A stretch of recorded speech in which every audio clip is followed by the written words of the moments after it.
करना चाहती थी। उसे तो हमेशा से पेंटर जो बनना था। अपने इस सपने को वो नहीं पूरा कर पाई, इसलिए वो हमेशा उदास रहती थी। रजनी, बहुत ही बढ़िया फिल्म लगी है, कल देखने चले? नहीं जी, कल मुझे बहुत काम है, मैं नहीं जा पाऊंगी। अच्छा तो कोई बात नहीं, संडे को चलते हैं। देखिए, मुझे फिल्म देखना पसंद नहीं है, आपको जाना है तो चले जाइए। नीरव को मना करके रजनी वहां से चली जाती है और अपने बैग को खोलकर उसमें बंद पड़े ब्रश और कलर्स को देखकर रोने लगती है। रजनी, चलो ना कहीं बाहर खाने चलते हैं, कुछ तुम्हारी पसंद का। जी, मुझे नहीं जाना, मेरी तबीयत ठीक नहीं है। रजनी वहां से चली जाती है। नीरव को समझ नहीं आता कि रजनी उससे इतना दूर क्यों रहती है।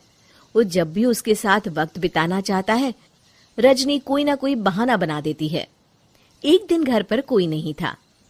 रजनी घर का सारा काम जल्दी से खत्म कर लेती है।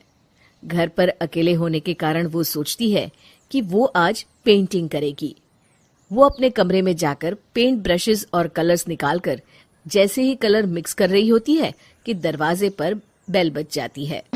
अब कौन आ गया इस वक्त? इतनी मुश्किल से तो मुझे पेंट करने का मौका मिला है। रजनी दरवाजा खोलती है तो उसकी सास अपनी सहेलियों के साथ खड़ी होती है और सब घर के अंदर आ जाते हैं। अरे बहू, सबको शरबत बनाकर पिला दे, बाहर तो बड़ी गर्मी है। उफ। जी। रजनी पेंट ना कर पाने से उदास हो जाती है। उसे गुस्सा भी आ रहा होता है कि उसने इस शादी के लिए हाँ क्यों कह दी। वो रसोई में जा रही होती है कि उसकी सास उसे रोकती है। बहू, सबके खाने का भी इंतजाम कर लेना, आज का लंच तो ये सब यहीं करेगी। हाँ। रजनी बिना कुछ कहे रसोई में चली जाती है। सबके लिए खाना बनाती है। सब खाना खाते हैं और रजनी घड़ी देखती है कि ये सब कब जाएंगे ताकि वो अपनी पेंटिंग कर सके। जब शाम होती है तब सब चले जाते हैं अपने घर।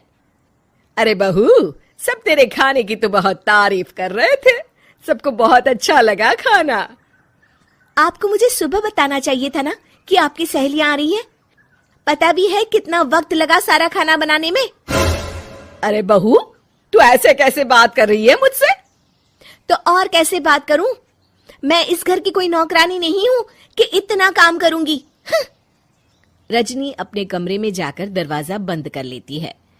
शाम को जब नीरव आता है तो उसकी माँ उसे पूरी घटना के बारे में बताती है। क्या रजनी ने आपसे इस तरह बात की माँ? हाँ, और पता नहीं उसे क्या हो गया है, शाम से बाहर भी नहीं आई है। मैंने तो कई बार आवाज दी, खाना भी नहीं खाया उसने। तू ही बात करके देख ले बेटा। नीरव अपने कमरे का दरवाजा खटखटाता है। रजनी, दरवाजा खोलो, मैं हूं। रजनी दरवाजा खोलती है और फिर वापस जाकर अपने बिस्तर पर लेट जाती है। रजनी, माँ से बात करने का ये क्या तरीका है? मैंने कोई गलत बात नहीं की है। अरे तुम क्यों ऐसे बर्ताव कर रही हो सबके साथ? क्या तुम इस शादी से खुश नहीं हो? रजनी कुछ नहीं बोलती। अरे बताओ मुझे रजनी, क्या ये शादी तुम्हारी मर्जी के खिलाफ हुई है? हाँ, मैं ये शादी कभी नहीं करना चाहती थी। तुमसे क्या, मैं किसी से भी शादी नहीं करना चाहती थी। रजनी रोने लगती है। चुप हो जाओ रजनी, बताओ मुझे, तुम क्यों नहीं करना चाहती थी शादी?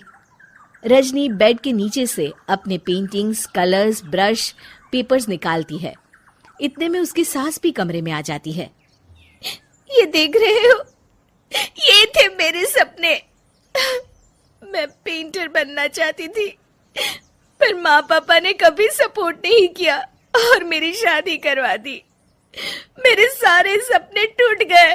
हर वक्त बस गुस्सा आता रहता है मुझे।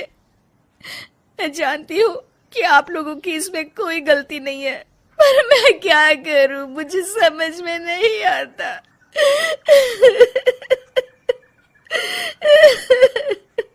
रजनी फूट फूट कर रोने लगती है। मुझे माफ कर दीजिए, आप दोनों के साथ मैं बहुत बुरा बर्ताव कर रही हूँ। अरे रजनी बेटा, चुप हो जाओ तुम। नीरव पानी लेकर आता है। ये लो पानी पियो और शांत हो जाओ। रजनी पानी पीती है और उसकी सास पेंटिंग्स देख रही होती है। अरे नीरव, हमें तो पता ही नहीं था कि हमारी बहू कलाकार है।